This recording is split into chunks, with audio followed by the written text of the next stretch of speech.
empresa de tecnologia, tínhamos essa infraestrutura de poder mandar esse funcionário para casa, de ter uma infraestrutura de um laptop, ter a segurança de eu poder acessar os dados remotamente para continuar sendo produtivo, mas nesse momento a gente encontrou grandes desafios, que foram desafios de como ajudar o nosso cliente. Como ajudar o nosso cliente nesse momento, vivendo uma situação que alguns deles muito preparados para esse momento, alguns deles onde o principal desafio era que eu preciso ter uma escalabilidade maior, eu preciso ter mais infraestrutura para viver esse momento.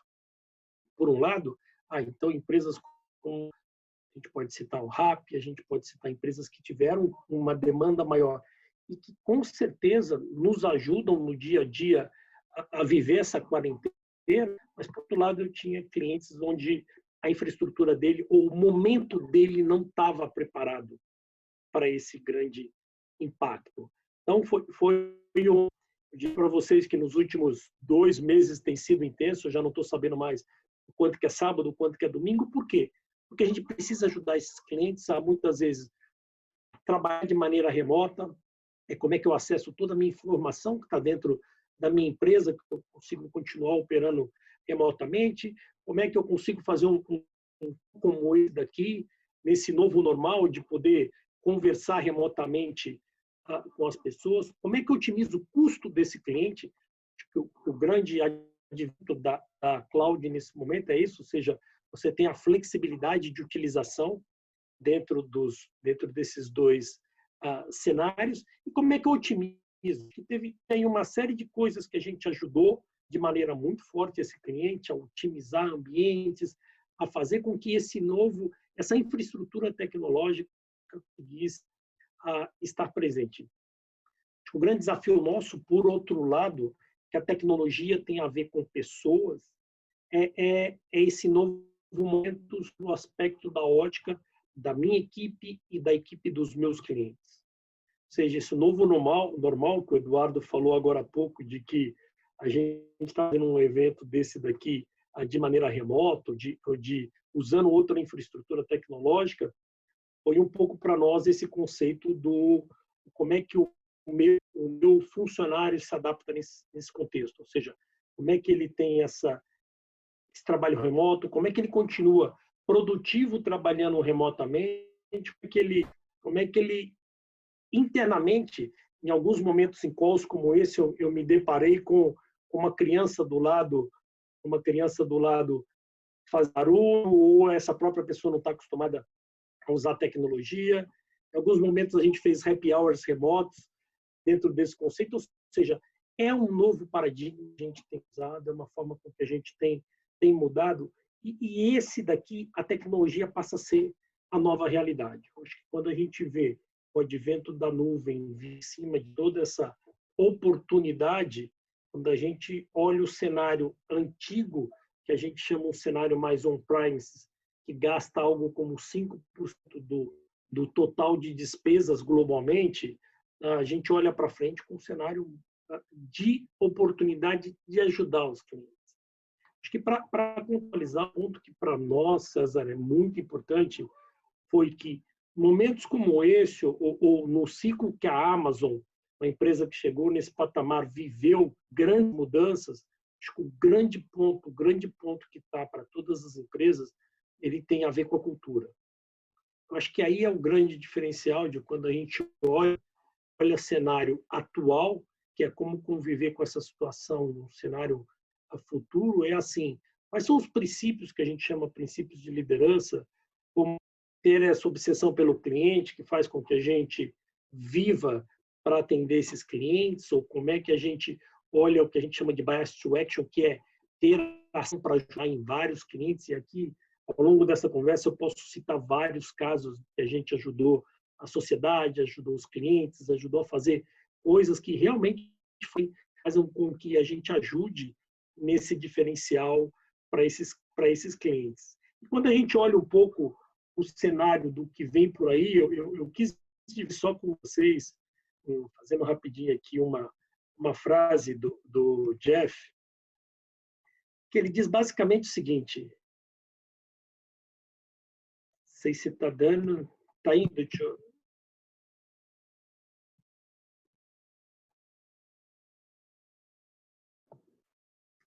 Só a tela? Isso, só botar em apresentação que vai ficar perfeito. Aqui, a invenção vem de muitas formas e em muitas escalas, mas as mais radicais transformadoras de invenção são, com frequência, aquelas que capacitam os outros, ou seja, a nossa equipe, a liberar a sua criatividade para perseguir os seus sonhos. Acho que esse é um pouco do momento que a gente tem vivido internamente. Como é que eu consigo capacitar toda essa minha equipe? Como é que eu coloco esse sonho de ajudar nesse momento, mas não só isso, olhar para frente, olhar para esse futuro, de como é que a gente pode ajudar a sociedade, as empresas e as pessoas a viverem no meio de uma pandemia. No próximo ciclo, César, eu posso citar com vocês o quanto que a gente tem ajudado no combate do Covid, no que diz respeito à tecnologia, de telemedicina, de educação, mas eu acho que ao longo da conversa, meu tempo está passando um pouco, eu vou deixar para a próxima, mas era um pouco essa introdução que eu queria trazer para vocês.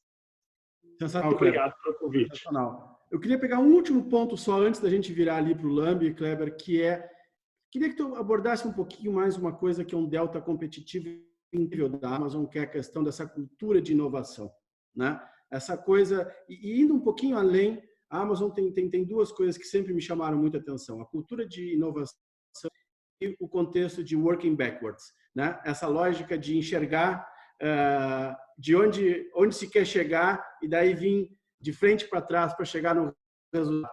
Coloca essas duas coisas para nós aqui um pouquinho antes da gente virar para o Lambi, que eu acho que vai ser show. Acho que o working backwards ele tem a ver com a nossa essência de entender o seguinte: hoje, tudo que a gente desenvolve mais de 2.000 serviços, quase que isso dá quase 5 serviços diários. O que acaba acontecendo? 90% do que eu faço tem a ver com o que o cliente necessita. Então, o que tem a ver no conceito de working backwards é assim: qual que é a necessidade do cliente? O que o cliente precisa que eu desenvolva para ele e eu faço tudo isso de trás para frente. O modelo tradicional de desenvolvimento passava: deixa eu ter uma grande ideia, deixa eu explorar a ideia, desenvolver e colocar para o mercado. O que a gente faz é não. Deixa eu entender o que o meu cliente precisa, o que ele quer que eu desenvolva e eu faço. Eu tenho exemplos de empresas que se transformaram fazendo esse conceito de, através do cliente, desenvolver os produtos. Acho que 90% do que a gente faz tem a ver com... E tem essa cultura, César. Essa cultura é muito forte. Eu acho que esse daqui, hoje, eu diria que o principal pilar por crescer e passar esse momento tem a ver com a nossa cultura. Sensacional, Kleber. Sensacional. Essa coisa da Amazon nós vamos explorar mais na sequência, vamos falar um pouco mais, vamos viver um pouco mais isso. Bom, queria lembrar a todos que nós estamos gravando, que depois isso vai ser disponibilizado, que mantenham, por favor, microfones desligados. A gente vai desligando, mas mantenham desligados. Né? E aí dizer que todo mundo que quiser fazer perguntas, por favor, use o chat, que depois que as apresentações terminarem, nós vamos ter um bom tempo para fazer um bate-bola aqui com todos os apresentadores e vai ser muito, muito bacana. Muito bem. Secretário Lambi, né, que pegou esse desafio incrível de tocar uma Secretaria de Estado e agora de um desafio ainda maior, né, dentro do contexto aí da crise gerada pelo Covid-19. Mas mais do que isso, secretário, vivemos um momento muito especial no sentido de uma volta à valorização do academicismo, a ciência como momento e lógica de condução das atividades. Fala um pouco para nós sobre isso e, por favor, manda bala. Obrigado, César. Eu agradeço muito realmente essa oportunidade, Fernandes também, Martins, vamos em frente. Bom, pessoal, de fato, a gente poderia pensar muito em qualquer pauta que colocasse tecnologia no centro dos negócios, mas nós, do setor, há muito tempo temos sido, de certa forma, obviamente, um pouco pioneiros, mas nós éramos vistos também com uma certa desconfiança por quem não é da área, por não entender os valores intangíveis da economia. Só que essa transformação que a gente está vivendo agora, e o Martins colocou muito bem a questão da aceleração pela pandemia, a pandemia expôs, entre aspas, uma situação que, na verdade, já se projetava economicamente e ela acelerou algumas questões, valorizou algumas empresas, alguns negócios, de uma forma que eu vejo como permanente. Não a valorização dessas empresas em si, porque é inerente ao processo de evolução econômica, do capitalismo, a mudança dos grandes players, mas, sem dúvida nenhuma, a transformação e a concentração do valor econômico, principalmente aqueles que estão produzindo conhecimento. Acho que isso fica cada vez mais evidente. E eu gostaria de fazer comentários nessa linha. Eu vou me apoiar numa apresentação aqui, que eu prometo ser rápida, só para a gente colocar imagens que vão ser bem melhores do que aquilo que eu vou falar, né? Vai ficar bem mais marcante. Vou compartilhar o vídeo aqui, só um pouquinho. Já vou entrar aqui. Tá. Tá vendo aí, César? Fernandes, tudo bem? Moraes, tudo bem? Tudo tranquilo. Bom. Perfeito, manda bala. Eu não coloquei o título exato da palestra para ficar como uma reflexão, né? Tecnologia, ciência e economia, o César mencionou muito essa questão, porque agora a gente passou a ver até conceitos, eu mencionei isso numa outra reunião que a gente teve junto, que no passado eram vistos também com certo desdém, um certo descrédito. Mas quando o Moraes, o Kleber, traz questões sobre empresas como a Amazon, que por uma contingência familiar a gente conhece bem, tá?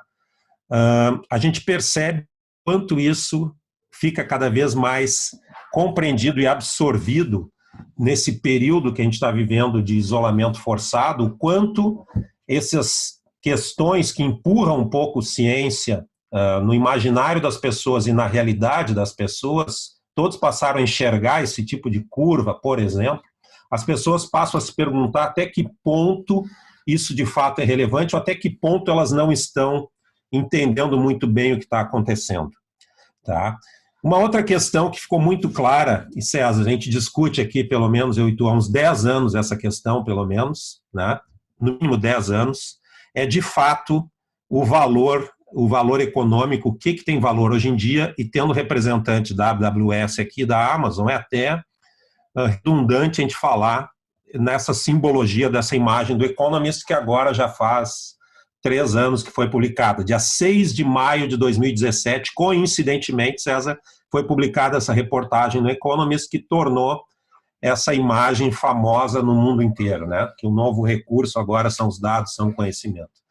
Por outro lado, esses avisos, esses sinais econômicos são emitidos, alguns percebem eles mais fracamente, outros mais fortemente. Se a gente for pensar, por exemplo, em algumas decisões estratégicas que países, que nações, que grupos, que empresas tomam, a gente não pode levar e nunca pensar também e nunca ignorar a influência que conceitos de riqueza tiveram ao longo dos últimos 150 anos, e não é de uma hora para outra que as pessoas vão rever, né, os seus princípios, os seus conceitos, as suas ideias. Antes de eu falar sobre essa questão do petróleo, eu não quero dizer, eu não estou pregando aqui contra a indústria do petróleo de forma alguma. O que eu estou dizendo é que a gente está vivendo uma transição que é inexorável, inevitável, irrecuperável e irreversível. Vários is nesses adjetivos aí. E mais um indício, mais um i, César, é que a própria família Rockefeller, que foi a família mais poderosa na indústria, se livrou entre aspas, não investe mais, não tem mais nem investimentos no setor. Uma outra questão que é muito relevante a gente pensar, há pouco tempo, historicamente, nós fizemos uma aposta, que foi a questão do pré-sal, o pré-sal como nossa alavanca da nossa economia do século XXI. Só que, infelizmente, a gente percebeu que, ao mesmo tempo, outras mudanças paradigmáticas estavam acontecendo, né? Mudanças de paradigma. Na mesma época que nós lançamos, né, nós descobrimos, ou na verdade nós fizemos um maior anúncio do grande potencial que teria o pré-sal para a economia brasileira, no mesmo ano, na mesma época, foi lançado o iPhone pelo Steve Jobs.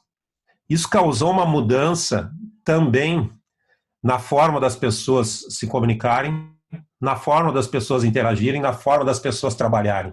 Eu não estou dizendo que é só o iPhone, é que isso é um símbolo de uma transição de fase muito significativa que a gente passou a viver, né? E outros sinais foram dados ao longo do tempo. Na mesma semana que o Brasil fez o leilão do pré-sal, que foi a segunda semana de novembro de 2019, a gente teve a coincidência de que naquela sexta-feira a Alibaba promoveu o Dia dos Solteiros. Naquele único dia daquela sexta-feira, a Alibaba faturou 38 bilhões de dólares. Isso hoje são mais de 200 bilhões de reais, ou seja, 3 vezes o que o Brasil faturou no leilão da área do pré-sal. Enfim, houve N motivos pelo qual nós não faturamos mais de 100 bilhões, um deles certamente é a questão do futuro da realidade econômica.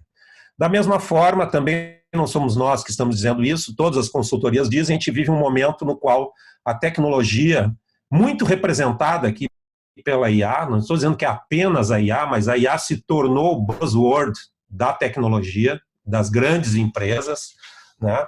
Ela se tornou de fato uma tecnologia que representa o momento que a gente está vivendo. Muito mais pela representar o momento, como um conceito que representa o momento que a gente vive, do que apenas ser ela por si só uma alavanca, né? Isso é refletido em vários setores, é refletido no setor financeiro, é refletido nos serviços, é refletido no comércio, é refletido na indústria. E a gente passa a viver uma economia, e aqui também o Moraes vai ficar feliz de ver essas imagens, onde a gente tem, por um lado, nos últimos 15 anos, um crescimento notável de grandes corporações que lidam com dados, que lidam com conhecimento, representados aqui pela Apple e pela Amazon, né, que passaram do $1 trilhão. Por outro lado, nós temos a maior petroleira privada americana, que em valores nominais, ela desvalorizou, sem considerar a inflação nos últimos 15 anos. E desvalorizou muito significativamente. A nossa própria Petrobras sofre do mesmo fenômeno. Então, que mundo a gente está vivendo? A gente está vivendo esse mundo que somente projeções dessas tecnologias representativas representam trilhões. E esses trilhões econômicos são muito ligados não apenas aos setores específicos, mas são ligados também à noção da produtividade, ou seja, o impacto nelas no PIB, que também é um conceito que está em revisão, vou apresentar isso aqui no final, certo? O impacto dela sobre a produtividade, sobre o PIB, será cada vez mais significativo. Isso significa que todos os setores econômicos, agricultura, agronegócio, comércio, serviços, a indústria, têm um grande potencial de crescimento se usarem isso para incrementar a sua produtividade, os seus resultados. Isso vai ficar mais evidente ainda e mais acelerado por uma crise sobre a qual nós estamos vivendo, porque as questões vinculadas ao trabalho, elas vão ser repensadas. E elas vão ser repensadas através da tecnologia. Então, esses 15,7 trilhões, se revisados daqui a 1 ano ou 2, tendo em vista a crise, sim, tendo em vista o impacto psicológico que a crise vai criar nos agentes econômicos, pode ser ainda mais significativo. Tá? Não é surpresa também que essa revolução está acontecendo nesses países que a gente ouve falar hoje em dia, né? Finlândia, Israel, Coreia, Japão, todos esses países têm riquezas intelectuais acima de riquezas naturais, tanto que o slogan de Israel, né, é a riqueza natural de Israel é a inovação. Inovação é o nosso recurso natural. Esse é um slogan que eles usam mais internamente do que o slogan que se tornou mais famoso da Startup Nation, né? É um slogan mais conhecido. E a gente está vivendo essa realidade, né? Essa realidade em que a Amazon, ao longo da crise, tem até períodos de valorização, e uma realidade em que, se a gente analisa o valor da ExxonMobil, claro que esse ano é um ano crítico, evidente que isso é levado em consideração, a gente tem essa situação de uma empresa que vale 1/6 em termos de capitalização de mercado de uma empresa que não é algo desprezível, mas é que tem um foco apenas nos ativos intelectuais. Apenas nos ativos intelectuais. E uma outra questão que tem que ser levada em conta, e que já está sendo levada em conta nos Estados Unidos, é justamente a forma de se medir a riqueza. O PIB, quando criado ao redor dos anos 30, ele era uma medida de produtividade, uma medida de produção. Ele mede a produção numa economia.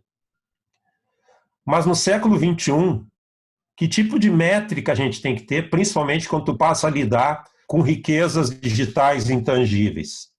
Existe um grande economista chamado Eric Bronson, do MIT, agora se mudando para Stanford ao longo dessa primavera, desse verão. Ele e outros colegas fizeram um estudo, fazem vários estudos, isso é um dos estudos representativos, a pedido do Escritório Nacional de Pesquisa Econômica americana, sobre como contabilizar, sobre como levar em conta as riquezas intangíveis, tudo aquilo que empresas como a que o Moraes representa aqui fazem no mundo de hoje, na economia americana. Porque o próprio Eric Bronson, ele diz que em 1980 o setor de tecnologia e informação, conforme mensurado pelo PIB americano, era 4,6% da economia. Aí fica a pergunta, vocês sabem quanto é hoje o setor da economia da tecnologia da informação no PIB americano, de acordo com o PIB? 4,6%. Vocês acreditam nesse número ou vocês acreditam que o PIB está usando a régua errada? Então, são questões que têm que ser levadas em conta. O mundo está mudando, a ciência está mudando, a economia está mudando, os negócios estão mudando, e essa crise vai afetar uma coisa muito importante, fundamental em economia, que é o aspecto psicológico dos agentes econômicos na tomada de decisões. Isso é fundamental, isso não é desprezível. Daniel Kahneman, que escreveu, né, o Thinking Fast and Slow, né, Rápido e Devagar, que foi traduzido assim para o português, ele ganhou o Prêmio Nobel de Economia, mas uma coisa que pouca gente sabe é que o Daniel Kahneman é psicólogo, porque ele levou a psicologia para dentro dos estudos econômicos. Está tudo lá, está tudo no livro dele. Antes de fecharem as portas americanas, eu tive o prazer de assisti-lo ao vivo em fevereiro de 2020, em Nova York, numa conferência que provavelmente espalhou um pouco do vírus em Nova York, certo? Tinha mais de 2.000 pessoas, enfim. E outras coisas saídas diretamente do efeito da crise, acelerada pelo efeito da crise, são justamente os efeitos que isso vai ter sobre a produtividade, sobre o trabalho e sobre o futuro da tecnologia, de novo representado pela IA. Ninguém está dizendo que é só IA, mas a IA é um símbolo dessa transição de fase. É um símbolo dessa transição de fase. O que as empresas estão já analisando, e também são estudos recentes, estudos de 30 de abril, tudo que a gente traz aqui são estudos das últimas 2 semanas também, a gente traz muito à tela, porque a pandemia está afetando diretamente dezenas de milhões de trabalhos, de postos de trabalho, perdão, nos Estados Unidos. Algumas estimativas colocam entre 30 e 50 milhões, novos mapas, né, novas estratégias de tecnologia no core business dos negócios estão sendo obrigatoriamente desenhadas, terão de ser obrigatoriamente desenhadas tendo em vista a insegurança dos agentes econômicos, efeitos positivos e negativos nos postos de trabalho e, sem dúvida nenhuma, uma política de abordar essas questões de trabalho que tem que levar em conta a resiliência, como manter a atividade industrial, e também não está dito diretamente nesse estudo, mas está em um outro estudo que foi publicado na semana passada, depois a gente passa o link, é como que o decoupling quer dizer uma redução da dependência dos Estados Unidos e do Ocidente em relação à indústria chinesa, pode ou não vir a ser implementado, e como que ele pode ou não vir a ser implementado, tendo em vista toda a dependência industrial de fornecimento dos canais de comércio exterior que foram criados com o leste asiático, né? Enfim, muitos estudos serão feitos, esse é um dos primeiros estudos mais sólidos que foi publicado pela MIT em relação a analisar que tipos de postos de trabalho são possíveis de serem realizados remotamente, associação de risco, a variável de risco e de essencialidade do trabalho vai passar a ser muito importante, pelo menos nos próximos 12 a 18 meses, e isso é muito significativo para uma economia que se encontra em recessão, avaliar que tipo de trabalhos são remotos e como manter a produtividade, o processo produtivo e os negócios em pé. E da educação é uma outra questão fundamental que eu vou trazer aqui. Ficou mais explicitado e mais evidente nessa crise, não só pela questão do trabalho remoto, mas também pela urgência de se encontrar soluções clínicas e soluções permanentes para a pandemia. Ficou cada vez mais evidenciado onde estão os trabalhos e onde deve estar o foco de investimento em educação, em tecnologia e em economia nos países mais desenvolvidos. E agora isso ficou, vou usar uma palavra assim meio forte aqui, ficou escancarado que a gente tem que investir nesse tipo de profissão. Empresas como a Amazon, o Moraes não mencionou, estão contratando durante a crise, permanecerão contratando durante a crise, estão contratando milhares de pessoas durante a crise. Mas qual é as milhares de pessoas que eles estão contratando? STEM jobs. E, infelizmente, a sociedade americana também não acordou para esse fato. A sociedade ou a cultura asiática já acordou para isso, nem que tenha sido de uma forma induzida fortemente por uma política de Estado centralizador. Certo? E outras questões também que nos apontam para isso, e aqui fica uma provocação que a gente deve prestar mais atenção, de fato, no nosso país, que é a questão da educação. Se, por um lado, as nossas escolas não se convenceram ainda que a gente tem que ensinar a ciência da computação, elas, pelo menos, serão obrigadas a se convencer, porque isso vai ser material do PISA em 2021. E, 2021 é daqui a 6 meses. Não é aquele ano distante quando isso foi desenhado lá em 2018. Em 2018, o PISA já tinha avisado, em 2021 vou cobrar a ciência da computação dos alunos de vocês. No Brasil, a gente ainda enfrenta resistências pedagógicas, culturais e assim por diante para introduzir esse conteúdo na escola. Posso até te apresentar o tipo de questão numa outra ocasião que vai ser cobrado.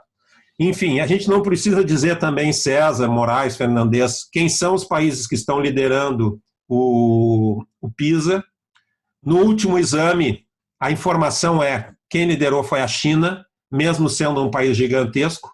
Aí vocês vão dizer, foi apenas uma região da China. Foi apenas uma região que representa apenas 180 milhões de pessoas. Ou seja, esses 180 milhões de pessoas têm uma média e uma mediana de educação, de desempenho, melhor que Singapura. Certo? O melhor país da Europa, na classificação, foi a Estônia. Para quem conhece a Estônia, quem vem do setor de tecnologia, a Estônia tem uma estratégia de governo, que é tecnologia no centro da estratégia e vender as melhores soluções de governo digital do mundo. É um país de 1,5 milhão de pessoas, 1.400.000, e o foco deles é governo eletrônico. Alguém acha que a Estônia pode estar em crise durante a pandemia, se eles estão vendendo as melhores soluções de governo eletrônico? Alguém acredita nisso? Enfim. Bom, a gente tem que trabalhar essa questão, não vou me estender muito sobre educação, porque se tornaria enfadonho, já me estendi mais do que deveria, porque o pessoal quer entender de tecnologia no centro dos negócios, né, César? Mas a informação que a gente tem que trabalhar é que somente 4% dos meninos e 0% das meninas brasileiras que tomaram o PISA em 2018, fizeram a prova, querem trabalhar no setor de tecnologia. Tá? Enfim, não vou passar sobre essa questão. O foco não é somente o Rio Grande do Sul hoje, mas só para colocar uma questão para o Moraes, o Rio Grande do Sul tem um posicionamento que para essa nova economia pode ser utilizado em seu próprio benefício, porque ele tem índices de educação superior, índices de pesquisa e formação de profissionais que estão entre os melhores do Brasil.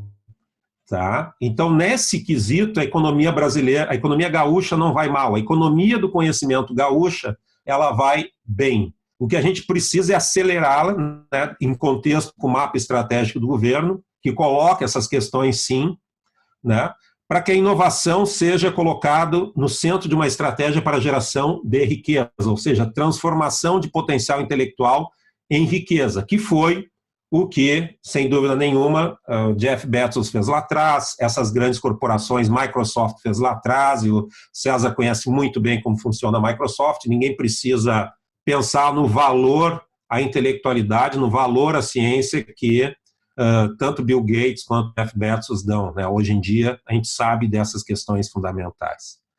Enfim, e por último, se por um lado a gente está vivendo uma transformação muito pesada, a gente não pode esquecer que no início do século passado, né, a gente teve um impacto gigantesco pela indústria automobilística americana, que trouxe inovações gigantescas ao transporte, alterou a configuração, o planejamento urbano das cidades. Isso não é pouca coisa, isso mudou a forma do ser humano viver, a indústria automobilística mudou a forma como o ser humano vive, e a gente está vivendo uma outra forma, uma outra mudança na forma de viver, que está sendo potencializado, sim, pela automação, sim, pela IA, sim, pela transformação digital das empresas, sim, pelas grandes corporações e sim, pelas regiões que concentram atividade intelectual em STEM no mundo. Não adianta mais a gente esconder essa realidade, a gente tem que acordar para isso. Quem está mudando a economia são as regiões que concentram atividade STEM no mundo. Essa é a verdade, isso ficou escancarado agora. Quem que a gente acha que vai descobrir a vacina para o Covid? Quem que a gente acha que vai descobrir o remédio e as drogas para o coronavírus? Quem a gente acha que vai descobrir os tratamentos para isso que vão permitir uma reaceleração da economia? Não existe mais alternativa quanto a isso. Nenhuma alternativa, é a única alternativa. E esse trabalho coloca essa questão fundamental, né? O Jim Sperling, ele foi conselheiro econômico principal tanto do Clinton quanto do Obama. E tanto no governo Clinton quanto no governo Obama houve um crescimento gigantesco da economia americana, isso é inegável. E uma questão que a gente deve colocar também, que tem que estar no centro dos negócios do século XXI, de agora em diante, muito se fala na questão da sustentabilidade, muito se fala na questão dos negócios verdes, dos negócios sustentáveis, dos negócios que utilizem tecnologias limpas.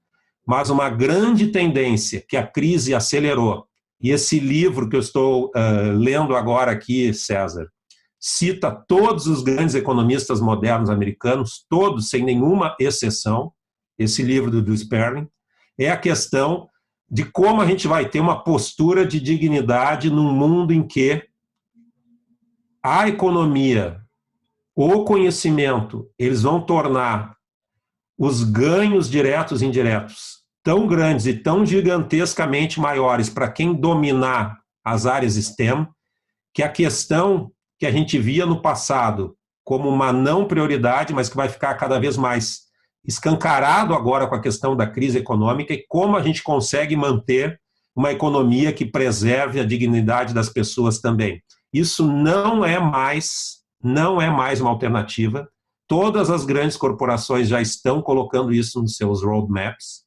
Não é à toa que todas as corporações que trabalham em tecnologia pensam em AI fairness, pensam em ethics em AI e assim por diante. Então, ao mesmo tempo que a gente tem, sem dúvida nenhuma, um destino que é pautado pela tecnologia, a gente tem que pensar também que nesse destino a gente tem que pensar nos milhões e milhões de pessoas que têm de ser preparadas para esse novo destino, como coloca muito bem o Eric Brionson nos seus trabalhos. Tá? Em suma, a gente precisa, nesse momento, um grande projeto de nação, um grande projeto para as nações. Tá? No passado, a gente teve dois exemplos. Desculpa, César. No passado, a gente teve dois grandes exemplos. A Revolução Industrial saiu de um país que projetou o seu futuro. Projetou o seu futuro e teve domínio por 300 anos. Nos anos 60, assim como a gente está levando esse susto agora, esse susto não só da pandemia, mas o susto do domínio asiático pela tecnologia, a corrida espacial foi sim um trigger focado por uma competição e pautado por uma competição. A gente não pode esquecer que a antiga União Soviética colocou um satélite no ar, no espaço, melhor dizendo, colocou um cachorro no espaço, colocou um homem no espaço, e depois que era seguro, né, tudo que podia desperdiçar, homem, cachorro, satélite, aí sim colocou a mulher no espaço, que era muito mais importante. E antes disso, o Ocidente não tinha feito nada em termos de corrida espacial. E foi uma corrida pautada pelo conhecimento, pautada pela tecnologia, e que deu a liderança nos últimos 60 anos aos Estados Unidos. Isso foi simbólico, isso acelerou o domínio americano nos últimos 60 anos. E a gente está vivendo algo muito significativo agora, 60 anos depois da corrida espacial, 51 anos da chegada na Lua, portanto, 60 anos depois da corrida espacial, em que a gente está vivendo uma transição de fase e, surpresa, como já dizia o Francis Bacon, o poder aqui é o conhecimento, o poder aqui não é o petróleo, o poder aqui não é o ouro, o poder aqui não é a riqueza natural. A diferença vai ser quem formar os melhores cérebros. Bom, era isso, César, para concluir o debate. Obrigado. Concluí a minha apresentação, perdão. Grande Lambi, duas apresentações iniciais incríveis. Obrigado, Lambi. O Lambi engatou a primeira, segunda, terceira, quarta, quinta, o papá se emocionou e foi longe. Eventualmente a gente faz um ajuste de tempo, mas vamos à frente. Eu vou pegar um aspecto prático do que nós estamos vivendo e tentar abordar um pouquinho como é que as coisas estão acontecendo de uma maneira... deixa eu só botar para o início aqui da apresentação, rapidinho. Ela estava no final. Aqui. Então, todo esse contexto que o Kleber e o Lambi estavam falando, eles têm uma lógica baseada num novo normal. Toda essa lógica vem se consolidando. A Amazon começou um trabalho há um tempo atrás e esse trabalho está se mega potencializando dentro desse cenário que tem todo um ambiente difícil, complexo na questão de saúde, na questão de como se lida com isso e, ao mesmo tempo, todos os desafios que nós, cada um, como indivíduos, como empreendedores, como executivos ou como governo, no caso do Lambi, estão enfrentando para lidar com essa coisa toda. E o que mudou nesse novo normal? Mudou a forma como a gente vive, mudou a forma como a gente trata o emocional, como a gente convive em família, como a gente cuida do físico, como a gente compra, tudo mudou um pouco. E esse conjunto de mudanças se tornaram uma nova realidade. Quer dizer, ninguém tem expectativa de que a gente vai mudar menos de agora em diante. A expectativa é que a gente vai continuar mudando e que a gente precisa se adaptar. Adaptar parece ser a grande palavra do momento, mas, ao mesmo tempo, qual a adaptação que nós estamos falando aqui? De que adaptação nós estamos falando? Não basta uma adaptação no sentido de sofrer aquele negócio. É preciso pegar a rédea, é preciso dominar, é preciso avançar. Quando o Lambi fala em diferenças do Brasil com outras nações que estão lidando melhor com esse contexto, quando Kleber fala do grande avanço tecnológico que as Big Techs americanas estão conseguindo e agora as Big Techs chinesas na mesma linha, nós estamos falando de vocação. O Brasil é muito bom em agro, é muito bom talvez em indústria, em uma série de coisas, mas o modelo de valor, o modelo de negócio está virando e nós precisamos nos adaptar a essa nova realidade e ter uma nova dinâmica aqui colocada. E quando nós vamos para o business, que é um pouco ao que se propõe esse painel, de como é que a gente pode empoderar as empresas tecnologicamente, assim vai, nós estamos falando que os executivos e que as pessoas precisam ter respostas, precisam ter agilidade, precisam ter um contexto de enfrentamento dessas demandas que estão vindo de uma maneira como jamais se teve, né?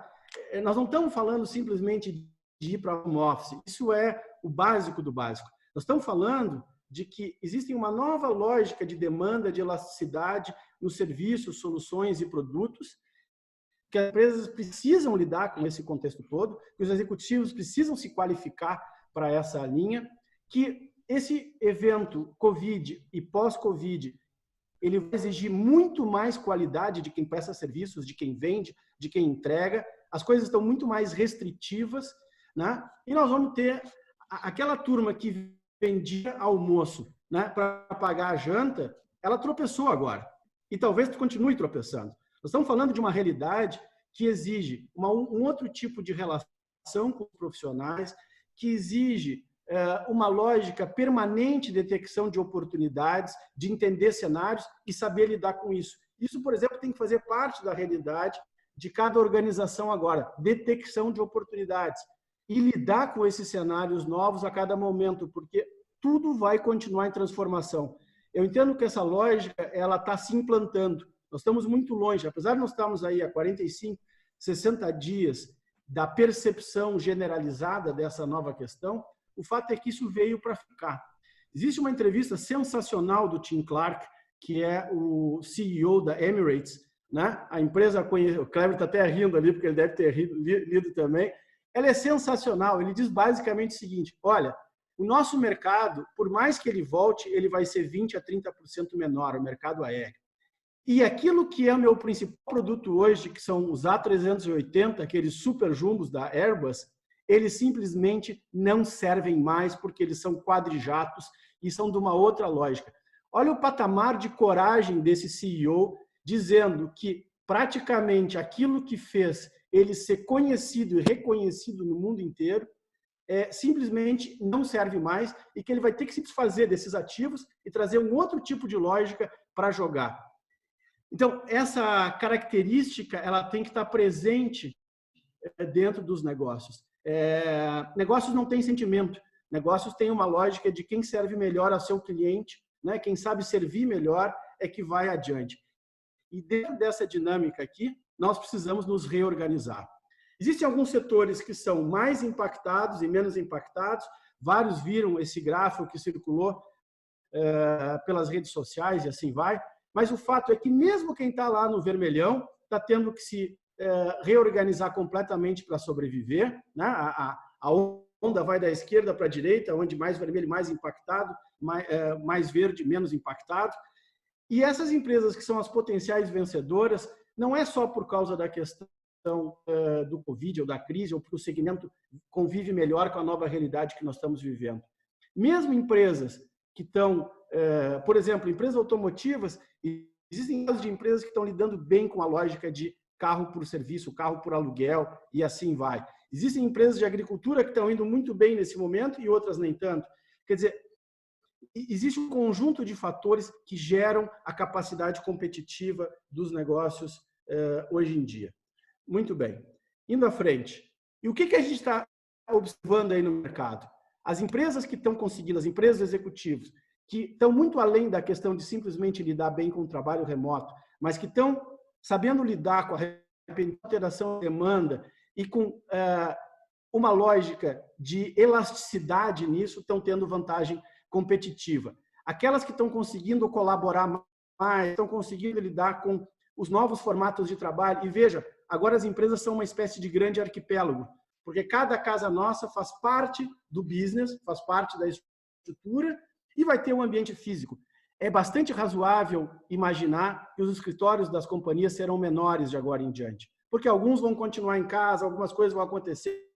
Então, esse modelo descentralizado de produção, ele parece ser uma nova realidade que vai estar presente no nosso dia a dia. Então, esse arquipélago que eu estou chamando é um novo contexto. E a gente vai ter que lidar com isso. Isso envolve o contexto de usar análise de dados, de automação, cloud, inteligência artificial e assim vai indo. E os times vão ter que ser medidos de uma nova forma. Quer dizer, a produtividade por home office, a produtividade distribuída, todo esse contexto gera uma outra lógica. Isso tem que estar aliado, obviamente, com um contexto de saúde, de bem-estar, o contexto físico, né, e mental dos profissionais. Eu fiz uma pesquisa pelo Instagram, 93% das pessoas me disseram, respondendo, que entendem que o novo normal é melhor do que o normal atual, ou do que o normal até então existente. Alguns amigos replicaram essa pesquisa, porque acharam que o meu ambiente estava viciado, que eram pessoas de uma forma ou de outra conectadas com tecnologia ou coisa que vale.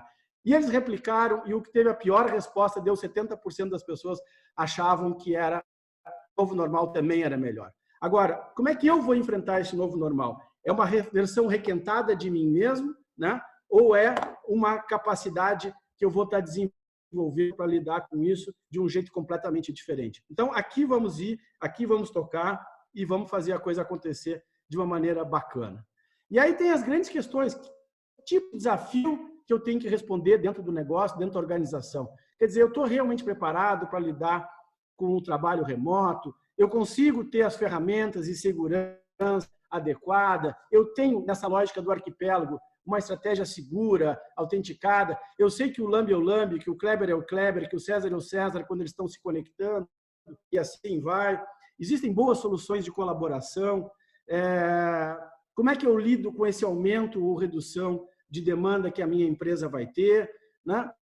Como é que eu estou ajudando o meu cliente a ganhar dinheiro, mas principalmente como é que eu estou ajudando o cliente do meu cliente a fazer resultados e com isso o meu cliente está mais satisfeito comigo. Eu estou usando de verdade inteligência artificial ou é mais uma daquelas palavras que estão constando apenas no planejamento de quem sabe qualquer hora dessas eu vou olhar? Eu gosto da abordagem do Lambi, que diz que inteligência artificial é apenas uma iconização de um conjunto de tecnologias e ferramentas. Porque, por exemplo, a gente pode falar aqui de Data Insights. Eu sou um gestor que sempre achou que intuição é muito importante para tomar decisão.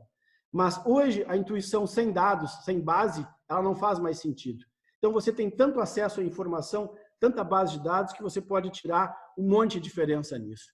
E aí, pegando um exemplo prático, muito prático para organizações, eu entendo que tem 6 grandes áreas para a gente tacar de cara e poder lidar com isso num formato pragmático de surfar essa onda de digitalização que nós estamos vivendo e avançar. É fundamental ter uma estrutura de cultura e inovação efetivamente funcional e com tecnologias que ajudem nesse processo.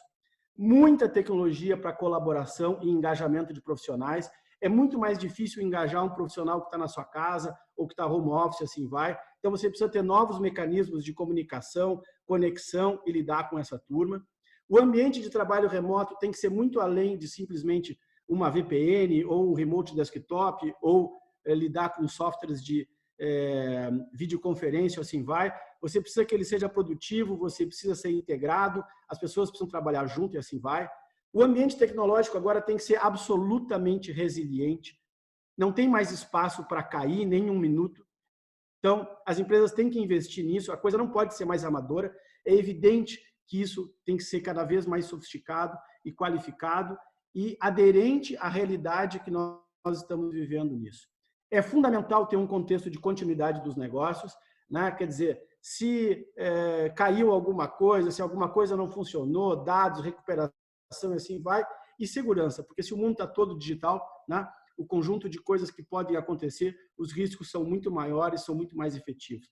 Então, nós vamos ver aqui também uma separação entre os homens e meninos no sentido de quem efetivamente está fazendo um uso profissional e qualificado da tecnologia e essa tecnologia ser um alavancador dos negócios e fazer com que o core business avance, do que aqueles que usam a tecnologia apenas como um mal necessário para que as coisas possam fluir e acontecer. Como o Lambi tomou um pouquinho do tempo, eu vou avançar nesses slides aqui e vou direto ao contexto de que o que você pode fazer agora para a lógica de acelerar. Quer dizer, você pode lidar hoje com proteção de documentos, que é uma coisa super importante, com acesso remoto, com identidade digital, usar e abusar de chatbots automáticos e assistidos para poder lidar com as demandas de público e com as novas lógicas de organização, ter boas lógicas de contact center e service desk, no sentido de lidar com as demandas do seu público, lidar com as demandas dos clientes e auxiliar o seu público a estar cada vez mais próximo e usar essa base de dados para poder fazer novos e diferentes negócios. As plataformas de colaboração e engajamento que eu já falei, que são tão importantes. Usar e abusar de empresas especializadas nisso para poder acelerar o seu processo de adoção ou de evolução, no caso das empresas que já estão devidamente qualificadas. Tecnologia vai ser uma coisa cada vez mais terceirizada. Eu tenho visto isso cada vez mais. As empresas têm entendido que esse é um conhecimento que precisa de alto grau de especialização, que gera constante evolução. Então, há que se fazer boas parcerias, bons negócios, boa estrutura para poder lidar com isso de uma maneira consistente e adequada. E dentro disso ainda, a lógica de avanço e de evolução, muito cloud. Muita computação elástica, muita capacidade de lidar com demandas de acordo com o que vem e como vem. Agora, tem um conceito, e eu deixei aqui para o final para falar sobre ele, que é a questão de serviços. Uma vez que a organização está toda digital, cada vez é mais importante que ela saiba lidar com tudo o que acontece. Então, uma empresa top hoje é aquela que sabe exatamente tudo o que está acontecendo, que tem SLA de resposta, tem nível de serviço para cada uma das atividades que ela desenvolve, cada um dos processos, cada um dos contextos, e que consegue ainda gerenciar o nível de conclusão desses serviços, desse contexto. Se a empresa consegue, você vira para um CEO, vira para um CIO, vira para dentro de um C-level, dentro da organização e pergunta, muito bem, quantas atividades, quantos processos, quantos contextos a organização tem neste momento? No que ela está trabalhando? Aonde ela está se debruçando mais? Como as coisas estão acontecendo? Esse novo nível de controle e de organização é necessário para organizações viverem o contexto do mundo digital. Ainda, nesse momento, é fundamental ativar capacidades, ativar demandas, ativar uma série de mecanismos para operar e gerenciar esse arquipélago com transparência e agilidade. Transparência é uma das grandes palavras-chave do momento. Habilitar que a força de trabalho tenha cada vez mais acesso a dados e informações de mercados, clientes e concorrentes, e use isso cada vez mais para tomar decisões.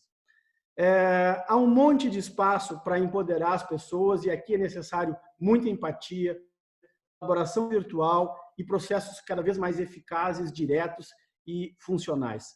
Cláudio, como a gente já falou, não dá para fazer tudo da noite para o dia, mas começa pequeno, faz mudanças graduais, intensivas, avalia, vê resultados e faz a coisa fluir cada vez mais rápido para evitar interrupções do trabalho e dos modelos de negócio. Modelos de negócios esses que serão, obviamente, diferentes com essa nova realidade que nós estamos vivendo. Nós vamos ver uma série de empresas lidando muito bem com isso e nós vamos ver uma série de empresas sofrendo e tendo uma dinâmica complexa de mudança. Agora, o brasileiro é otimista por definição.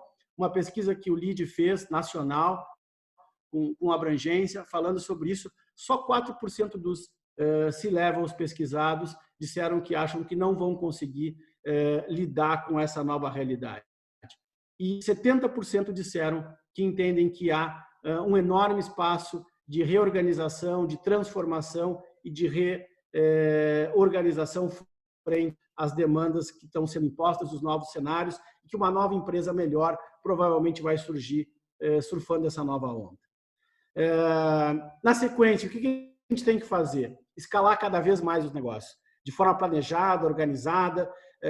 A gente tem que construir juntos com as organizações, com os executivos, aprender com aquilo, com os movimentos que foram feitos, ver benchmarks globais, entender como é que empresas do mesmo segmento que você opera estão lidando, estão fazendo e estão avançando. Nessa lógica de repensar o futuro, as empresas precisam aprender a construir capacidades totalmente sustentáveis e totalmente evolutivas do seu negócio. Tem que pensar no aqui, mas tem que pensar que as transformações vão continuar acontecendo, então que nada pode ser muito estanque, nada pode ser muito rígido. A palavra flexível, flex, é importante aqui na evolução do negócio. E a gente está evoluindo isso diariamente. E não tomar decisões na prática significa consequências reais para os clientes, reais para os negócios e para tudo o que está acontecendo. Então, velocidade de ação é absolutamente fundamental nessa nova lógica, nesse contexto. Uma organização que seguir essa linha, ela tende a ser cada vez mais focada no core business, cada vez mais digital, totalmente tech-orientada e drivada por tecnologia. Não tem mais, gente, como a revolução que o Lamy falou da questão dos automóveis e todo o contexto que mudou o estilo de vida do ser humano. Nós estamos vivendo a mesma coisa aqui agora sob o ponto de vista da tecnologia. Então, aquilo que não é tech-orientado, ele tende a ser relativo ou tende a ser de um nicho, de um segmento, mas ele não vai ser totalmente relevante dentro do novo mercado que a gente vive. Essa empresa tem que estar muito apta a perceber e capturar novas oportunidades e cenários. Ela tem que ser leve, tem que ser enxuta, porque ela tem que poder expandir e contrair à medida das necessidades. As pessoas têm que estar muito engajadas e fidelizadas. É um novo cenário aqui, isso precisa ser repensado. Existe um monte de dinâmica que tem que ser feita aqui, sob o ponto de vista de RH, sob o ponto de vista de psicologia. A psicologia tem que estar dentro do business agora, né? O contexto emocional é muito importante. Ela tem que ser muito transparente, muito humana, né? Conectada com esse novo normal, que vai continuar evoluindo, ele não está totalmente implantado, como a gente falou, e com os desafios em constante transformação que a gente vai viver, se organizar. Então, é um novo mundo, é uma nova lógica, é uma nova dinâmica, e a sua empresa, o seu negócio, precisa também ser diferente e usar a tecnologia para que isso seja cada vez melhor, cada vez mais adequado. Essa é a minha parte, essa é a minha fala aqui agora. Vamos vir agora para a parte de perguntas e respostas. Vamos começar, Edu, contigo, fazendo a primeira pergunta. Kleber, Lambi, deixa o microfone aberto e, em seguida, vamos começar o chat e as perguntas dos demais amigos que estão nos assistindo aqui remotamente. Vamos adiante. Eduardo, por favor. Obrigado, César. Obrigado, Kleber. Obrigado, Lambi. Realmente foi extremamente construtivo e impactante o que vocês nos trazem. A gente aí vê uma série de transformações e eu estava olhando esses tempos um documentário do Jeff Bezos e ele, em 96, já falava que o grande valor estava no data. Então, essa visão dele, há 25 anos atrás, já criou essa grande empresa, talvez a maior empresa do mundo, a Amazon, já vendo essa transformação do data, o valor que o data teria para as empresas e na transformação da sociedade. A gente colocou aí aqui, o César, a gente construiu o nome, o empoderamento das empresas através da tecnologia. Mas eu queria saber de vocês uma coisa. Nesse mundo plano, que já teve que o Thomas Friedman já escreveu há um tempo atrás sobre isso, qual é o papel do ser humano?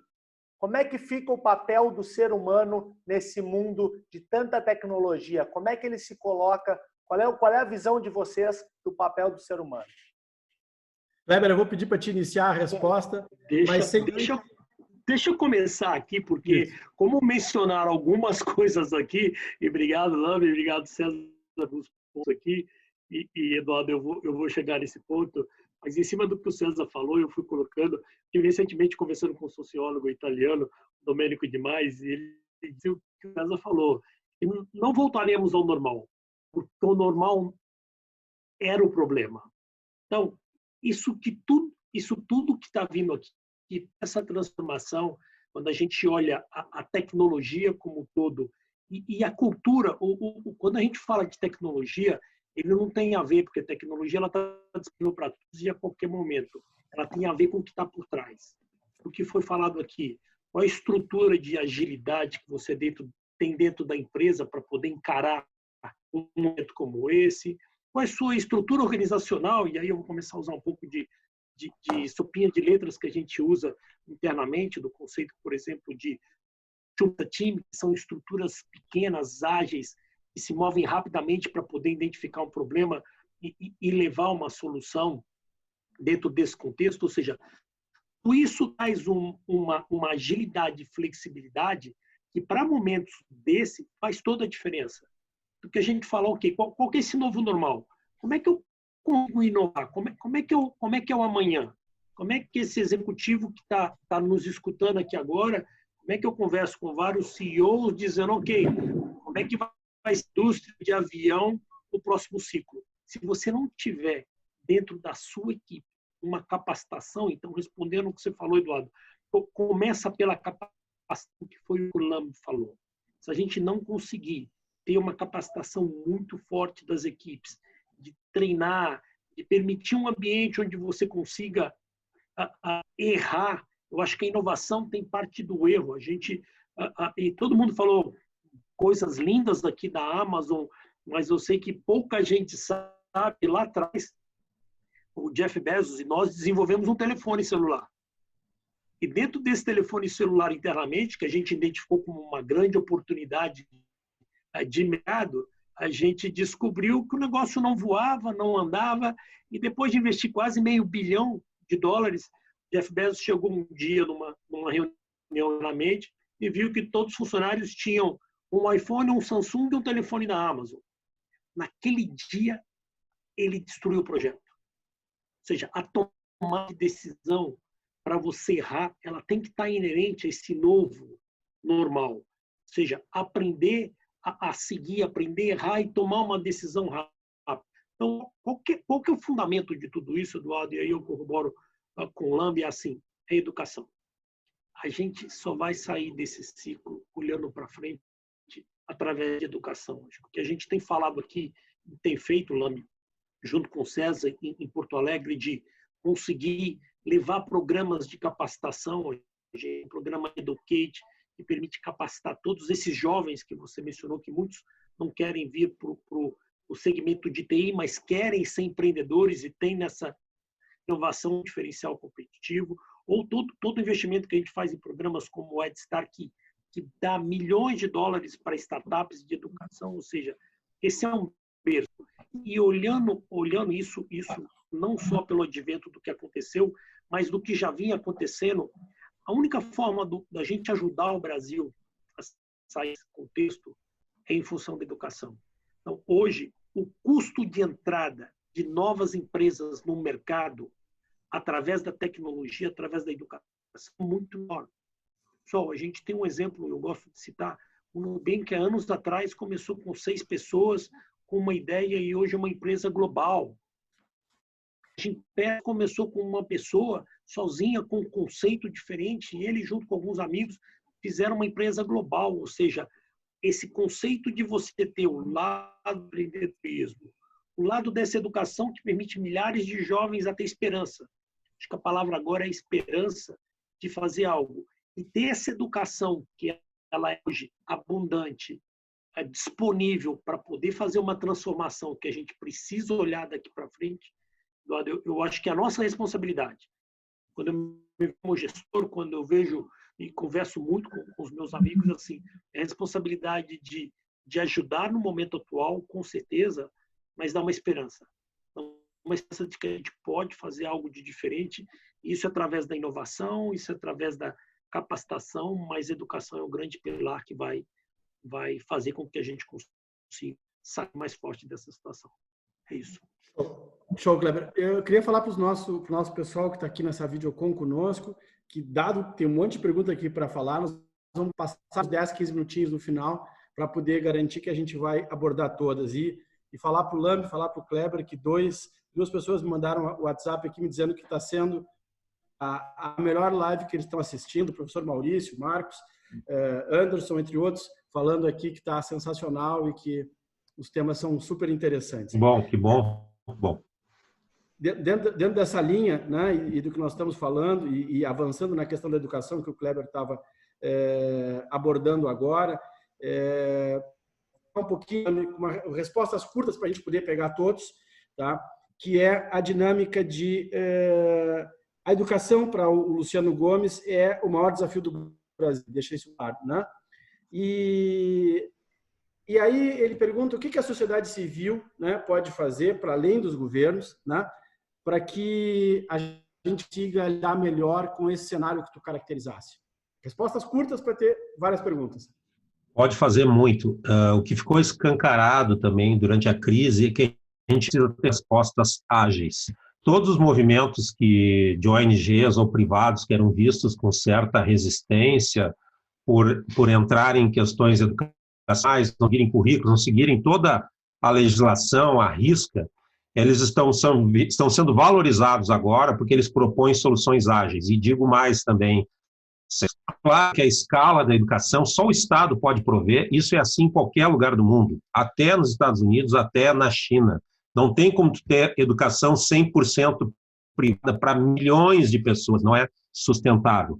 Mas a questão é a seguinte, essas medidas de educação, inclusive esses programas educacionais que grupos de empresas fazem no Rio Grande do Sul, de oferecer formação adicional, formação qualificada, formação diferenciada para as novas necessidades para o futuro, isso certamente as empresas, as ONGs, a sociedade pode sim oferecer, até porque haverá uma necessidade, isso não é mais ficção.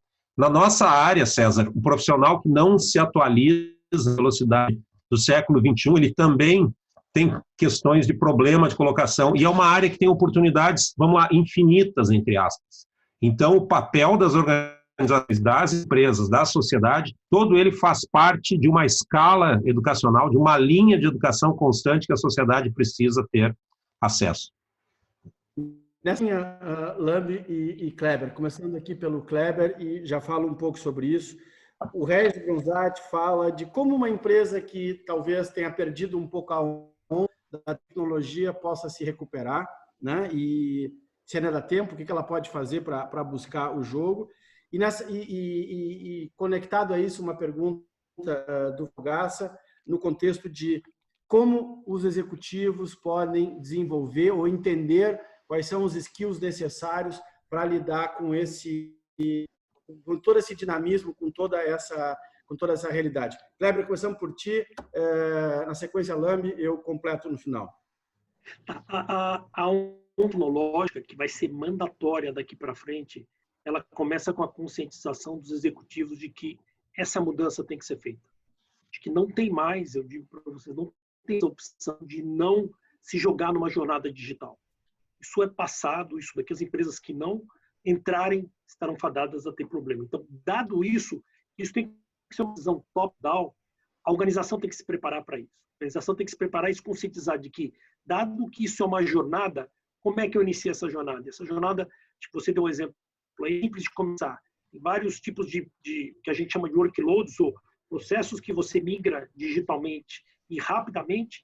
Você tem coisas que são mais complexas que vocês um ciclo de mudança, mas essa mudança passa a ser a nova realidade. E como preparar esse skill novo? Não tem uma fórmula, tá? A nossa fórmula interna, que essa é uma fórmula que a Amazon usa, todos os meus funcionários, inclusive eu sou certificado em cloud.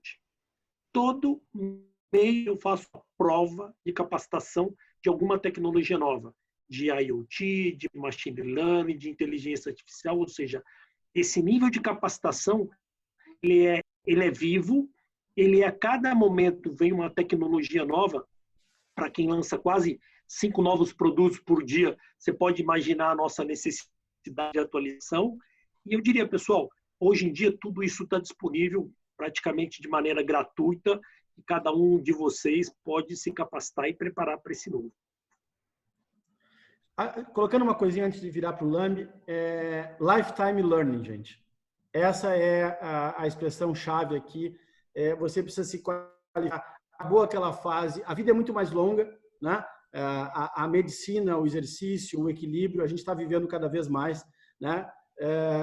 E dentro da dinâmica, no passado, a gente entendia que a pessoa fazia lá o colégio, entrava na universidade, fazia um curso e executava aquela graduação para o resto da vida. Às vezes o cara fazia um doutorado, né? Mas esse era o cara que era considerado, entre aspas, mais acadêmico, né? E eventualmente alguém fazia, sei lá, educação física, abdicava daquilo no meio do caminho, descobria que era bem aquilo e de repente ia fazer direito ou qualquer outra coisa nesse estilo.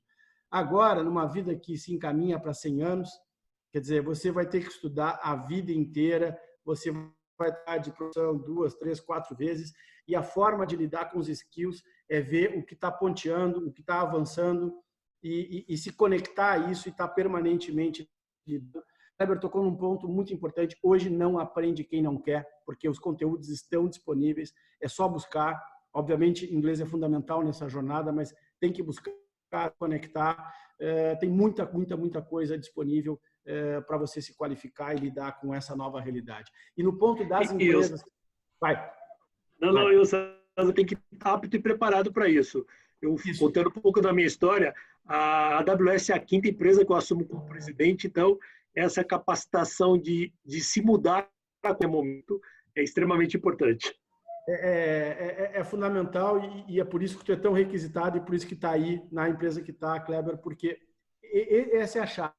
Tem que ser plural, tem que ser multidisciplinar, mas ao mesmo tempo cada um de nós tem que ter um ponto força, tem que ter aquele lugar no qual o cara é melhor, no qual o cara é especialista e sabe tudo. O Lamb é especialista em IA. Continua daqui, Lamb. Muito bem colocado. Olha, existe um desafio de gerações que são quem manda as empresas hoje em dia tem que fazer a transformação digital. Bom, evidentemente, essas pessoas têm que ser apoiadas por pessoas especializadas, por gestores que entendam o negócio tecnológico. Eu falo do negócio tecnológico porque aquele perfil antigo de CIO, ele não serve. Os próprios CIOs sabem disso. Eles têm que ser mais imersos dentro do negócio das empresas. Por outro lado, os CEOs que conversam conosco, eles enfrentam o desafio agora deles se adaptar ao mundo tecnológico e eles não podem mais também, de certa forma, deixar de lado a tecnologia, porque a tecnologia é enabler, ela habilita o negócio da empresa, ela habilita o core business, ela não é opcional, ela é habilitadora do core business necessariamente. E essa tendência só vai aumentar cada vez mais. E a questão do lifelong learning, isso não há dúvida nenhuma, inclusive, César, para quem trabalha, como tu falasse, com IA, como é o nosso caso, esse desafio é gigantesco. A certificação, se por um lado não é certificação para a gente não estar numa empresa, é uma certificação diária de desafios diários de atualização de pesquisa tecnológica. E, claro, isso é uma cadeia dentro de uma organização. Então, a grande mudança é que os CEOs agora têm de ser pessoas que compreendam o que é o impacto real, o impacto tecnológico, né, o impacto técnico, o impacto nos negócios da tecnologia. A tecnologia não é um serviço da empresa, não é, digamos assim, para fazer um exagero de linguagem, de retórica, não é um centro de custos da empresa mais. É core business. Se no passado o diálogo principal, sendo mais explícito aqui, era com o CFO, hoje, né, Kleber, o diálogo principal agora tem que passar ou pelo CTO, ou pelo CIO, ou pelo C, alguma coisa da área tecnológica. Não há mais alternativa. Então, isso é muito claro dentro do ambiente de negócios, do ambiente empresarial, do ambiente político.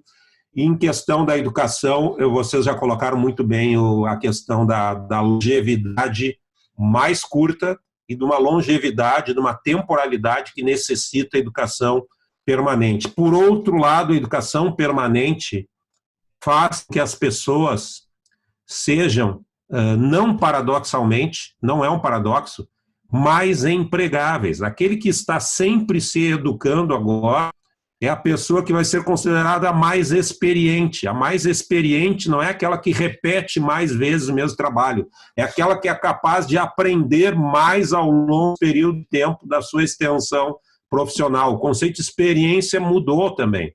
Isso não sou eu que estou dizendo também. Tá? O conceito de experiência é associado agora à capacidade de aprender constantemente, não de repetir constantemente ao extremo aquilo que era repetido no passado recente. Se fosse diplomático dizer que a tecnologia era enabler dos negócios. Eu entendo que a coisa está muito mais pesada. As tecnologias e o negócio são uma coisa só. Elas estão funcionadas, né? E os negócios que não são tech-based vão ter muita dificuldade de avançar e de lidar com uma série de coisas. Eu queria tocar aqui num conceito de que o trabalho ele era individual, aí virou um trabalho colaborado, né, em work groups, assim vai, que as pessoas estão muito acostumadas. Começou a vir a lógica do trabalho cooperado, mas agora nós estamos cada vez mais avançando sobre o trabalho coordenado. Para colocar em perspectiva, a gente avança ou não avança num semáforo, se o semáforo nos diz a coisa é coordenada e organizada por alguém externo a nós, e nós tomamos ou não tomamos uma atitude, mas nós somos dependentes de um contexto que está estabelecido.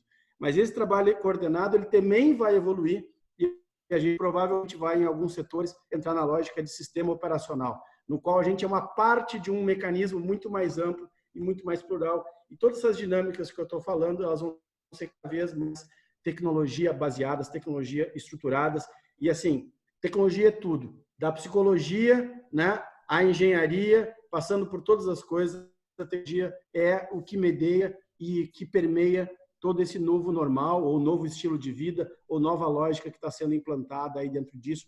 Esse contexto só escancarou essa nova realidade. Voltando aqui às perguntas, né? Tem várias perguntas interessantíssimas aqui, né? Vou tentar condensar elas para a gente lidar com o tempo. Uns parabéns também, o Francisco Nora fala em parabéns pela lucidez de todos, papapá, né? A Isabel Oliveira coloca aqui o seguinte: as empresas, em geral, se mobilizaram para botar as pessoas no home office, assim vai, né? Mas as pessoas, na prática, acabaram se adaptando e não lidando com esse novo, né? Elas não souberam ainda o suficiente ganhar com isso, fazer um novo eu, né? Em vez de ser uma versão requentada de si mesmo dentro de casa, como elas avançam para serem mais capacitadas, mais produtivas nessa realidade que se impõe. Queria que tu tocasse nisso um pouco, Kleber. E o meu amigo aqui, Nélio Tombini, vem com a seguinte questão, que somar nessa lógica, né? A gente tem que lidar com esse novo, tem que lidar com a nova capacidade produtiva, mas também tem um lado emocional, psicológico, como uma Amazon lida com isso frente a todos esses desafios que estão sendo colocados. Bom, vamos lá. Eu vou pegar um gancho anterior só para trazer um exemplo e depois eu emendo nessa. Mas um grande exemplo de um executivo que fez a transformação da empresa dele top-down foi o Pedro Dadasa, onde ele o desafio de transformar a empresa, ele começou no impacto da cultura e a conscientização de toda a liderança para trazer isso para o resultado da companhia. E hoje, o resultado da companhia como atendimento, como transformação no core business está assim, fantástico. Ou seja, esse é um exemplo real do que a gente discutiu no tópico anterior. Mas adaptar esse novo normal, eu acho que... Eu vou falar do nosso caso, que ele já era uma questão da gente poder já ter toda a infraestrutura de trabalho remoto. Ou seja, a quantidade de vezes que eu viajava por trimestre para Seattle, tendo que fazer conference call no meio de um aeroporto, tudo ele já é um novo normal. Acho que existem duas fases dentro desse processo, César, que são... A primeira fase foi quando a gente teve que vir para dentro de casa e ia ter uma demanda que começou a ser gigantesca. O que eu disse, a gente perdeu a noção do que era o final de semana, perdeu a noção desse atender ao cliente e seguir de uma forma mais rápida para poder atender a uma demanda específica que hoje já passa a ser o normal. Hoje, por exemplo, no nosso caso, recentemente a Amazon mencionou que as pessoas que não tiverem necessidade de ir ao escritório, que possam fazer o trabalho de forma remota, eles podem ter a opção de continuar até outubro. Ou seja, a gente já se conscientizou que o nosso tipo de trabalho pode ser feito da forma com que a gente está fazendo aqui. Talvez se a gente estivesse fazendo esse debate há 2 meses atrás, eu tinha um avião, eu tinha ido para Porto Alegre, tinha ficado algumas horas conversando e voltaria. Ou seja, o ganho de produtividade que eu estou ganhando nesse contexto, o Domênico fala muito isso, ele vai ter que ter um balanceamento de eu aproveitar como qualidade de vida, de eu poder estar mais próximo da minha família, de eu poder fazer um treinamento. A gente vai entender em cada um, quando esse novo normal voltar, como é que a gente consegue se adaptar em cima desse novo emocional. E o emocional, para finalizar, o emocional não é simples. O emocional não é simples, eu tenho vários casos, eu estou tentando diariamente conversar. A gente tem pessoas que têm problema de não ter uma infraestrutura em casa para poder um trabalho remoto, ou não ter, e ter ou crianças ou alguma coisa. Então, esse contexto ele é muito complexo, ele parte de um aprendizado e do conhecimento profissional e pessoal de cada um. Acho que a gente tem que aprender esse novo normal de que é a hora de se capacitar melhor, é a hora de ter qualidade de vida melhor, é a hora de continuar tendo o que a tecnologia traz como produtividade, que é o exemplo dessa viagem que eu economizei. Por um lado é bom, que economizou meu tempo, por outro lado é ruim, impactei vários negócios atrelados a isso, mas esse é o novo normal que a gente vai ter que aprender. Mas é mais ou menos nesse contexto que é a realidade, tá? Não tem como evitar isso. Não procure voltar ao que era o passado, porque esse passado não existe mais. Perfeito. O Antônio Forte e a Milene tocam cada um da sua maneira mais ou menos no mesmo ponto, né? O Forte diz o seguinte, a convivência entre várias gerações e o quanto isso pode acelerar agora do digital, as transformações e as evoluções, que é um contexto muito interessante.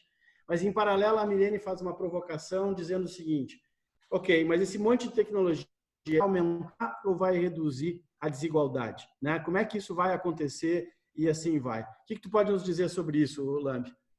Olha, não é coincidência que os economistas mais influentes americanos, e é o livro do momento, se vocês entrarem na Amazon lá, é o best-seller de economia. Hoje, Moraes, se não tem uma demanda de lançamento, é o best-seller na Amazon, tá? Do economista-chefe do Clinton e do Obama. Realmente a questão da dignidade econômica, tendo em vista o fato do Ocidente não ter preparado as pessoas para lidarem com o mundo científico e tecnológico. César, a gente tem receio de dizer isso no passado para não ferir suscetibilidades. Mas ou a educação muda para isso, ou o gap vai ser cada vez maior. Não é questão de gostar ou não de ciência, tecnologia, matemática e assim por diante. É que não há a opção de tu não educares as pessoas para este mundo. Não há indicador econômico, não há indicador social que não mostre isso. E quando a gente está vivenciando uma crise como esta, que é uma crise de saúde, fica ainda mais evidente. Fica aí, agora não vou ser politicamente correto, César, como eu falei na questão do enabler, escancarado que aqueles que não souberem ler a ciência estarão fora.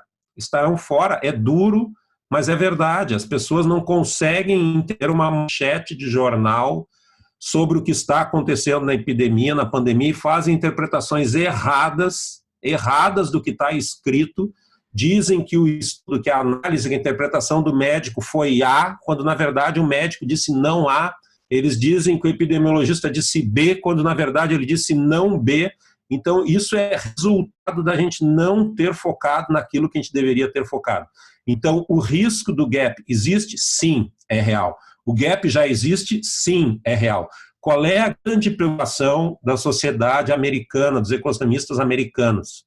É fazer a transformação dessa sociedade da economia científica, da economia digital, de forma que carregue junto o maior número de pessoas, para que as pessoas tenham dignidade nas suas vidas. E só o que vai dar dignidade, aí eu vou ser duro, não ser político, César, tá? É a educação científica, a educação tecnológica. Lamento ter que estar dizendo isso, mas isso é a verdade. Não há alternativa. Ou se educa os jovens e também os adultos que a gente pode educar, ou o gap vai aumentar e as oportunidades vão ser muito menores para os indivíduos, para o cidadão que não tiver esse tipo de educação. Não há como dourar a pílula nesse sentido, César. Tá? Aqui eu não fui... Aqui eu não dourei a pílula. Foi no ponto, gostei, foi no ponto. Eu chamo isso, Lambi, de colonialismo, entendeu? A gente vai ser muito mais colonizado pela tecnologia do que a gente jamais foi em relação àquele Brasil de produção de commodities, se nós não vamos lidar com isso, como tu muito bem colocasse. Esse gap só vai aumentar se a gente não puder trabalhar isso de uma maneira inteligente e saber lidar com isso. Para a gente ir em direção ao final, eu queria fazer uma pequena colocação aqui ainda sobre esse ponto abordado por ti, Lambi, que esse caminho é sem volta, né? O Brasil precisa se conectar, precisa incentivar, precisa viver a questão tecnológica e transformar isso numa vocação nacional, num empenho coletivo e numa valorização generalizada.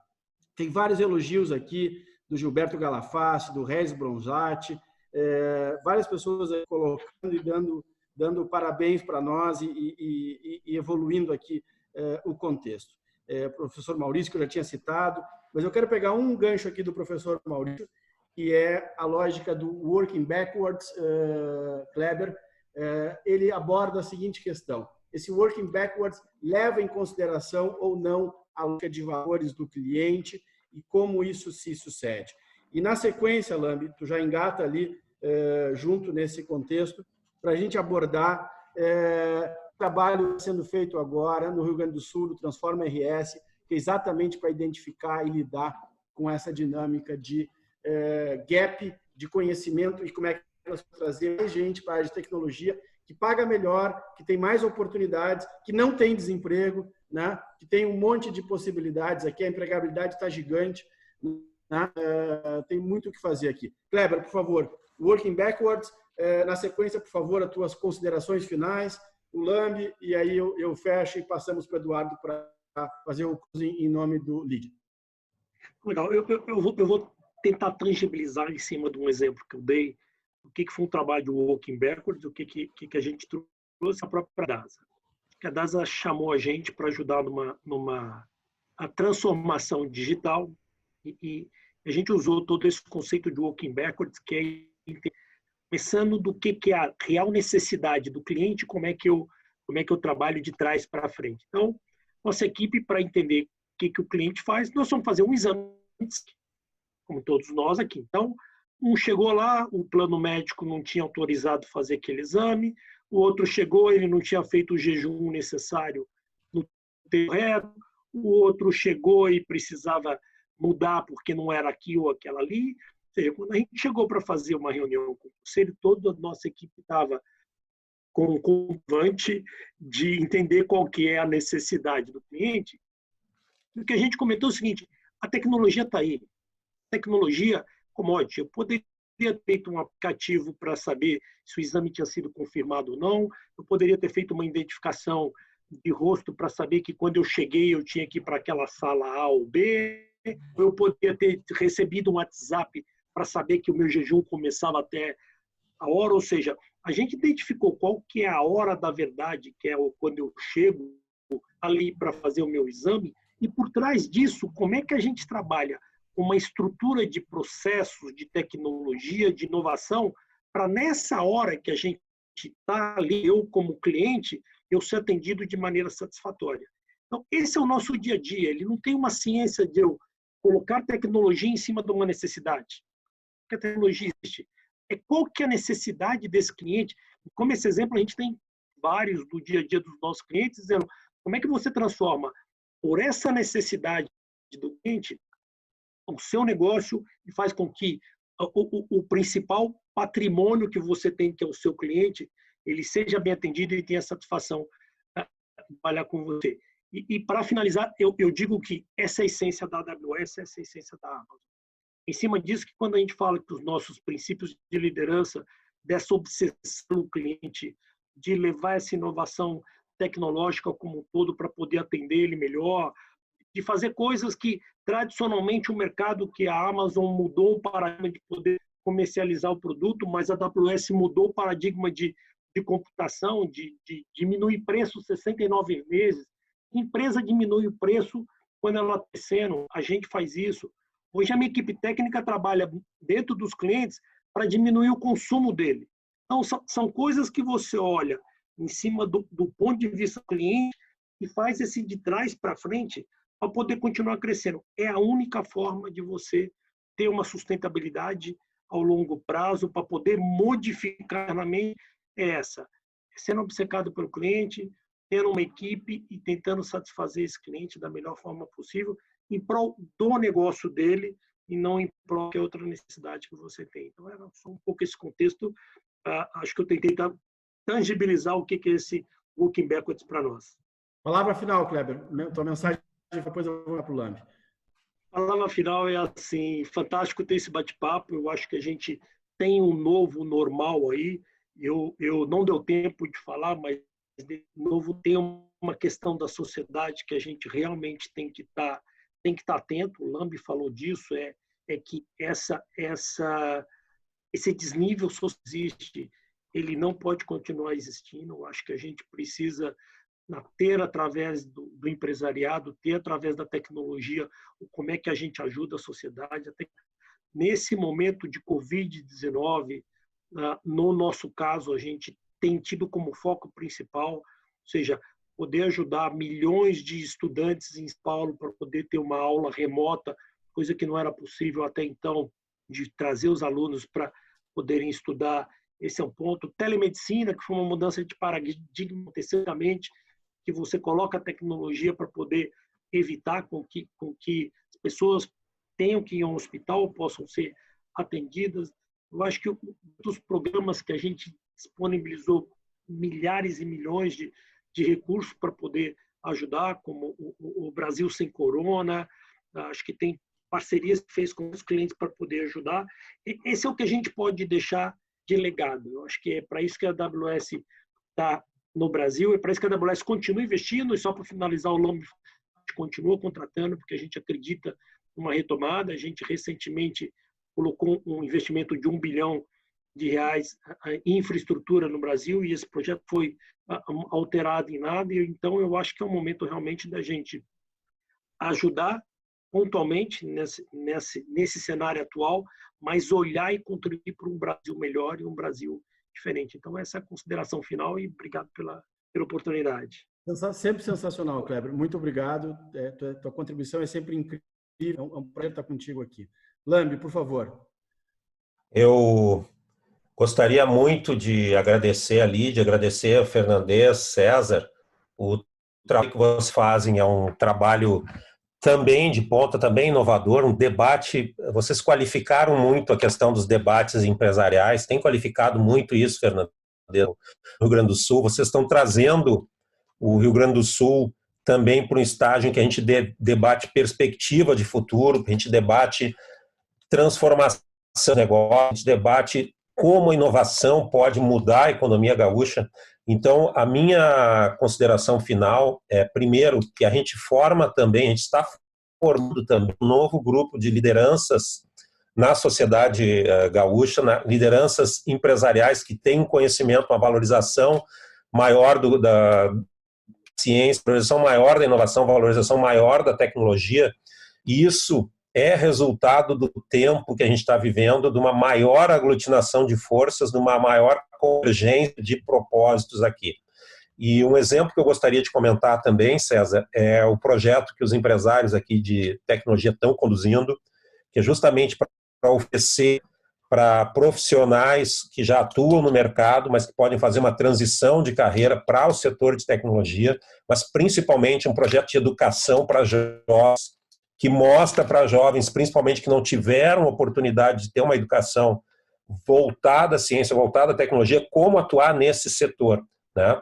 Isso é uma oportunidade muito interessante, muito alinhada com o que está acontecendo nessa transformação pela pandemia, e eu vejo que a coalizão, repetindo, a coalizão de forças, a convergência de propósitos que a gente tem na sociedade entre as lideranças acadêmicas e empresariais aqui no Rio Grande do Sul, ela é muito importante, e ela está vivendo um momento de oportunidade nessa crise. É, sim, um aproveitamento, digamos assim, do velho jargão da crise ser uma oportunidade, mas essa crise ela está nos mostrando mais aceleradamente como vai ser o futuro. Então, a gente está tendo a oportunidade de, como Estado, como país, como empresário, como professor, como profissional, enxergar um pouco mais dentro de um laboratório de crise como é que vai ser o futuro do trabalho, o futuro dos negócios, o futuro da educação. Acho que isso está ficando muito explícito. Eu acho que toda a dor, todo o sofrimento que a gente está tendo no Brasil, no Rio Grande do Sul, globalmente, está nos ensinando lições importantes. Eu espero que a lição importante que fique é a lição de valorizar o conhecimento. Não falo isso, César, nem para ti, que é um intelectual, uma pessoa que estuda inteiro, promove atividades intelectuais.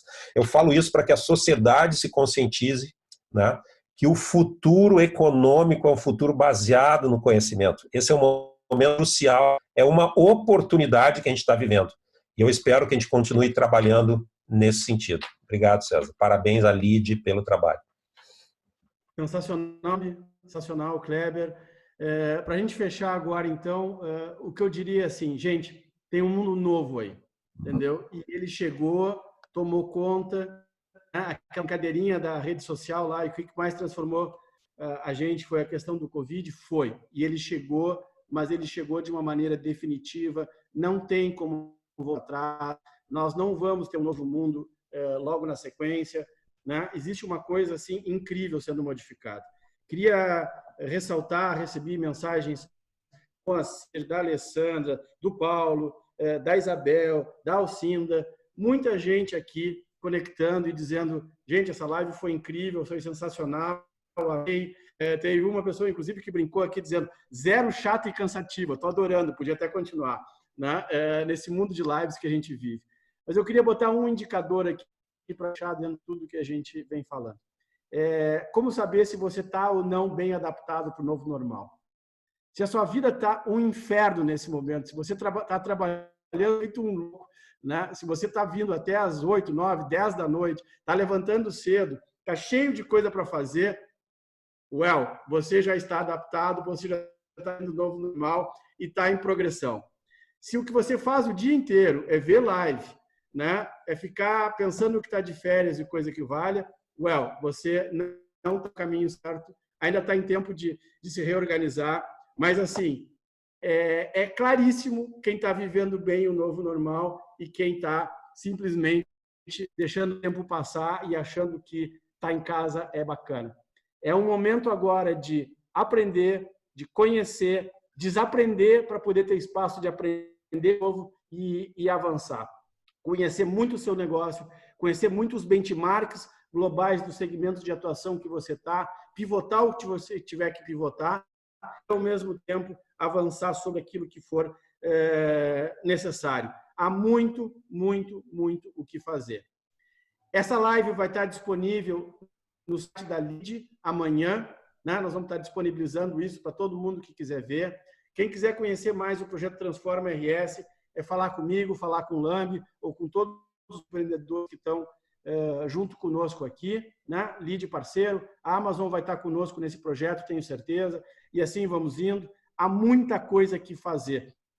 Tem uma enorme sensação assim de que a gente tem que andar mais e mais rápido, Kleber, Lambi, para fazer muitas coisas incríveis. É um momento no qual a bola, de certa forma, foi para o centro do campo e a partir daqui a gente pode avançar.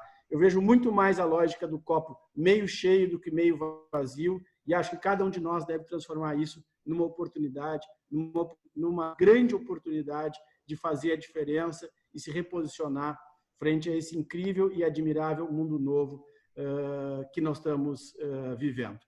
Muito obrigado pela presença de todos. Eduardo, considerações finais. Obrigado pelo espaço, obrigado a todos por estarem aqui conosco e vamos juntos, gente. Estamos juntos. Bom, eu incorporo a todos os elogios que já foram mencionados aqui pelo César e por todo mundo que acompanhou essa live incrível. Eu quero agradecer em nome do LID ao Kleber, ao Lambi, ao César pela palestra, pela condução também dos debates. E como o Lambi falou, uma das nossas missões é trazer temas e debates extremamente relevantes que impactem no desenvolvimento social e econômico do ambiente onde estamos inseridos. Então, é isso que a gente tem tentado fazer, é dessa forma que a gente tem tentado impactar, e eu tenho certeza que todo mundo saiu daqui melhor hoje, e é dessa forma que a gente tem trabalhado. Então, agradeço novamente a vocês por terem compartilhado o conhecimento. Como o César falou, nossa live vai estar no nosso canal do YouTube a partir de amanhã. Muito obrigado a todos, tenham uma ótima noite e estamos juntos. Obrigado. Boa noite a todos, pessoal. Boa noite. Boa noite, pessoal. Boa noite. Boa noite, boa noite. Boa noite a todos.